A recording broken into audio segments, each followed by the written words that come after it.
What's up everyone, it's Glenn here, and welcome to Patch Note 7.1 Summary. It's the very first patch of the year, and it's a pretty big one. I'll be putting timestamps in the description box below so you'll know when things are exactly. Now without further ado, let's get started. First things first, there will be 6 brand new skins. That's right, 6. 1 brand new Dreadnova skin, 3 Warring Kingdom skins, and 2 Heartseeker skins. First up is Dreadnova Gangplank, worth 1350 RP, and he looks really snazzy. Dreadnova Gangplank is worth 1350 RP and includes an all new VFX and a new recall. It's a really nice skin for GP and it gives him a little space pirate theme going on. It's without a doubt GP's best skin.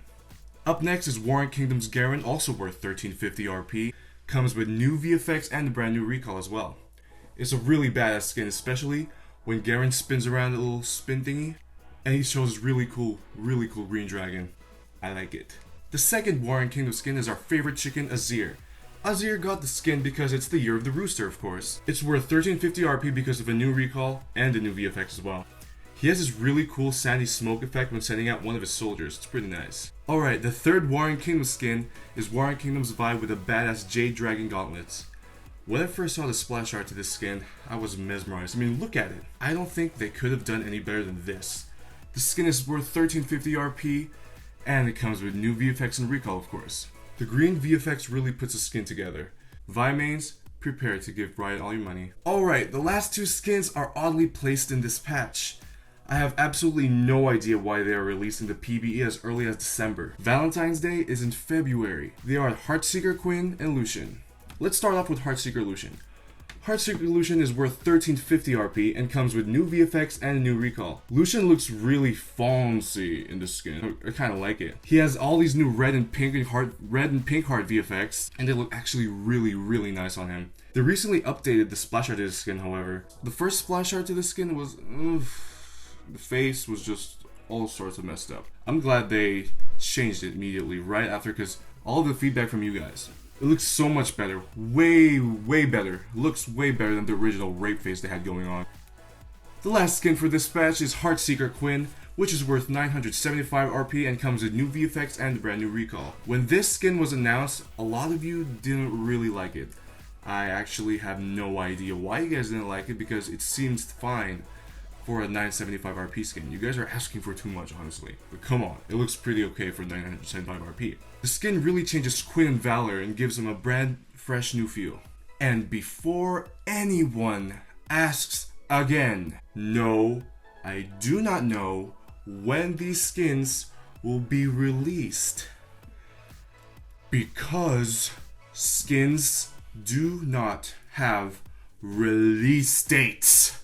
Then we have 7 new Chromas for Firecracker Jinx that are worth 290 RP each. These don't change the particles to the skin just like the other Chromas, and it's just basically a complete recolor of the Firecracker skin. There are also 2 new wards coming in this patch. The first one is Love Dove ward, and the second one is the Crest of the Rooster ward, probably worth 640 RP each. 9 new summoner icons are also in this patch. 5 of them are for the Lunar Revel 2017 event that's coming up pretty soon. And 4 are Valentine themed ones, but I don't know why they're released this early, like I said before. I still don't know yet which one will be 1500 IP, we'll just have to wait and see. Next, we have some new Lunar Revel Hextech crafting assets. Ooh, what could these things do? It probably has to be similar to the Snowdown stuff we had recently, but we'll get more info once the event launches. And now, oh my god, put on your seatbelts, hold your wife, hold your kids. The balance changes are here and there are a lot. Let's start off with the jungle nerf.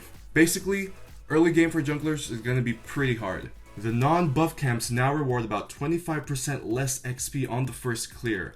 RIP junglers. That's going to really nerf down the early game. Now let's go to the champions. Some have been nerfed, some have been buffed, and some were just changed up a bit. First one are the Camille nerfs.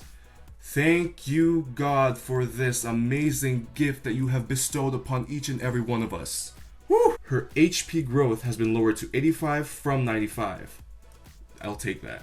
Adaptive defenses, which is her passive, the duration has been lowered to 1.5 seconds from 1.5 to 2.5 seconds. This is really going to balance out this broken champion. Maybe biased, but I don't care, I hate her. Draven is changed up a bit. His spinning axe, which is his Q, the bonus damage to that is now changed to flat 30, 35, 40, 45, 50 damage plus 65, 75, 85, 95, 105% of bonus AD from the original 45, 55, 65, 75, 85% of total AD. His W, which is Blood Rush, the mana cost has now been lowered to 40, 35, 30, 25, 20 from 40 at all ranks. Kalista is up next, and her E has been buffed up a bit.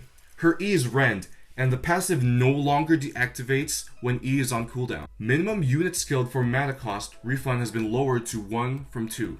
Karma is changed up a bit as well. Focus Resolve, which is her W, now does the same damage over 2 ticks instead of 3. So basically her damage is going to be a lot faster, which is a buff definitely. Her mantra bonus for Defiance, which is R plus E, the shield value however has been lowered to 30, 90, 150, 210 from the original 30, 100, 170, 240. Cannon has been slightly changed, but I think it's more of a nerf. Slicing Maelstrom, which is his R, there are a few changes. Damage is similar for a full duration R, but upfront damage nerfed significantly. Damage has been lowered to 40, 75, 110 from 80, 145, 210. AP ratio has been lowered to 20% from 40%. And the original effect, which was each time an enemy is struck, further hits deal 25% less damage, minimum of 50% damage, has been removed. And it's now been replaced with a new effect. Successive Maelstrom hits against the same enemy deal an additional 10% damage for each hit they've already suffered from the storm. Lee Sin has been nerfed for this patch as well. Dragon's Rage, which is his R, the damage has been lowered to 150, 300, 450 from the original 200, 400, 600. Ouch. Next are the Lucian buffs. Light Slinger, which is his passive, the second shot damage has been increased to 40%, increasing to 60% by level 13, from 30% to increasing to 60% by level 16. His Piercing Light, which is his Q, the damage has been increased to 80, 115, 150, 185, 220, from 80, 110, 140, 170, 200. Poppy nerfs are also in this patch. Iron Ambassador, which is her passive, the shield duration has been lowered to 3 seconds from 5 seconds. Keeper's Verdict, which is her R, the uncharged R, uncharged, now does 50% of the damage. Rise is also getting nerfed. Overload, which is his Q, the bonus movement speed has been lowered to 25, 28, 31, 34, 37, 40, from 25, 30, 35, 40, 45, 50. The 2-run discharge shield lowered to 65, 150 from 60 to 120. Another nerfed champ is Shyvana. Burnout, which is her W, no longer does plus 20% extra damage against monsters. This is basically gonna nerf Shyvana's clear. And another nerfed champion for this patch is Syndra.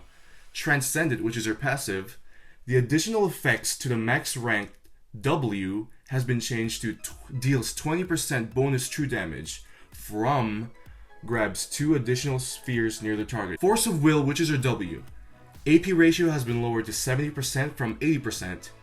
Damage has been lowered to 70, 110, 150, 190, 230 from 80, 120, 160, 200, 240. Unleashed Power, which is her ultimate, cooldown has been increased to 120, 180 from 190, 80. After all these nerfs, let's end with some Talon buffs. Talon's mana regen has been increased to 1.52 from 1.518. And the mana regen growth increased to 0.16 from 0.1. The Noxian Diplomacy, which is his Q, healing has been increased to 17 plus 3 per level from 15 plus 2 per level. So that pretty much wraps up patch 7.1. No official release date has been announced for the patch yet. However, it's likely that it's going to be released Wednesday, January 11th. I'll be sure to post on my Instagram account when exactly they announce the actual date, and I'll be sure to keep you guys updated on that. That's all for this video. Make sure to follow me on my Instagram accounts at summoners_riff and at jclen. My Twitter account is at jclen as well, and add me on Snapchat, which is jclen. My snaps are pretty, how should I call it, clan-like. Don't forget to like, comment, and subscribe, and I'll see you guys in my next video.